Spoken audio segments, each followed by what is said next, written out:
এখানে আপনি দেখবেন যে আমাদের 8টা বুথে প্রায় 16 জন আমাদের এন্টারপ্রেনিউর আছে এবং বিভিন্ন সেক্টরের মাল্টি সেক্টরাল এখানে আমরা প্রোডাক্টের জন্য তাদেরকে পাঠিয়েছি এবং এটা আমাদের এক্সপোর্ট প্রমোশন ব্যুরোর যে আমাদের যে ভিশন এবং মিশন আছে সেটা হলো ফ্যাসিলিটেশন।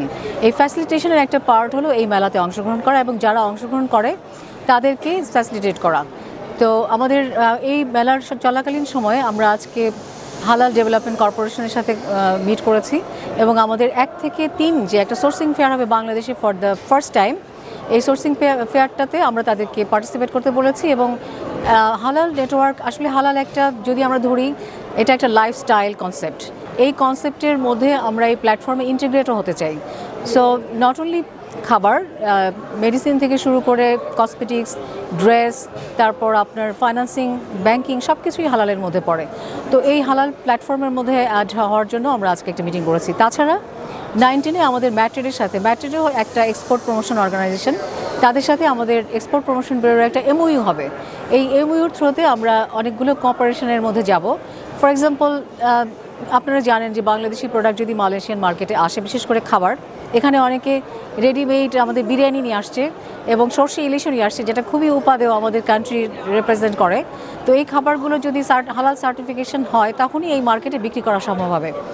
এই সার্টিফিকেশন প্রসেস এবং এই আন্ডারস্ট্যান্ডিং এবং অ্যাডভোকেসি করার জন্যই এই এমওইউটা করা হচ্ছে, যাতে দুই দেশের মধ্যে ট্রেনিং হতে পারে, তারপর সেমিনার হতে পারে। এর মাধ্যমে আমাদের দুই দেশের এন্টারপ্রেনিউরদের মধ্যে, বিজনেস এক্সপোর্টারদের মধ্যে একটা আন্ডারস্ট্যান্ডিং তৈরি হয়। এই 3 দিনের মধ্যে আমরা আরও কিছু মিটিং করব। এই মিটিংগুলোর পারপাস হলো এই কোঅপারেশন।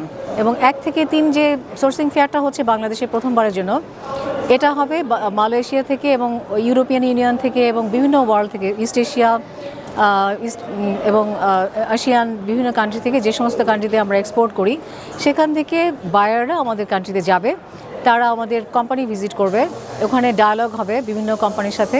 এভাবে আমরা এই 3 দিনের প্রোগ্রামটা করব। সেটাও প্রমোট করার জন্য আমরা এই প্ল্যাটফর্মটাকে বেছে নিয়েছি। এর সাথে আপনারা জানেন যে ঢাকা ইন্টারন্যাশনাল ট্রেড ফেয়ার হয়, which will be followed by sourcing fair in Dhaka. So এটা যদি আমি ধরি যে আমরা মালয়েশিয়ান মার্কেটে বাংলাদেশি প্রোডাক্টকে প্রমোট করতে আসছি, একই সাথে এর একটা ফার রিচিং এফেক্ট হলো যে আমরা আসলে মালয়েশিয়াকে কানেক্ট করে, মালয়েশিয়ার প্ল্যাটফর্মকে কানেক্ট করে আমরা আসিয়ানের সাথেও যুক্ত হতে চাই থ্রু হালাল এক্সপোর্ট। এটাতে এই মেলাটা আমরা গত বছর হয়তো আমাদের করা হয়নি, কিন্তু এই বছর আমাদের ক্যালেন্ডারে এটা আছে এবং ফিউচারেও এই ক্যালেন্ডারে আমাদের এই মেলাটা আছে এবং এই ক্যালেন্ডারগুলো ঠিক করা হয় আমাদের স্টেক হোল্ডারদের মাধ্যমে, কনসালটেশনের মাধ্যমে। সো বিভিন্ন অ্যাসোসিয়েশন যখন রেকমেন্ড করে, একই সাথে আমাদের যারা মেলার এন্টারপ্রেনিউর যারা এক্সপোর্টার তারা রেকমেন্ড করে, তাদের মাধ্যমে আমরা সিলেক্ট করি এবং আমরা সিলেক্ট করি রিজিয়ন ওয়াইজ, যাতে কোনো রিজিয়নকে আমরা লেফট আউট না হয় লিস্ট থেকে।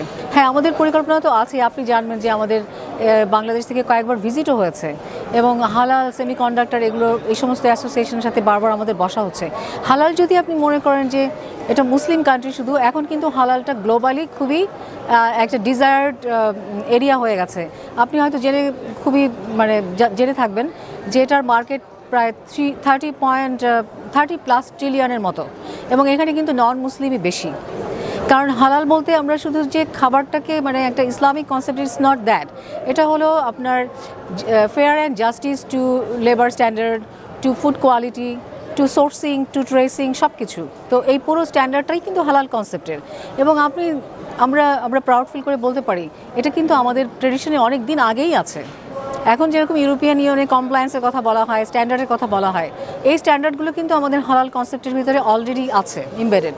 সো আমাদের এখন দরকার হলো মালয়েশিয়ার মার্কেটের সাথে আরেকটু আন্ডারস্ট্যান্ডিং যারা আসছেন, আর এই সাথে সাথে আমরা আসিয়ান মার্কেটেও যাতে ঢুকতে পারি, আমরা সেই জন্যই আমরা কথা বলছি।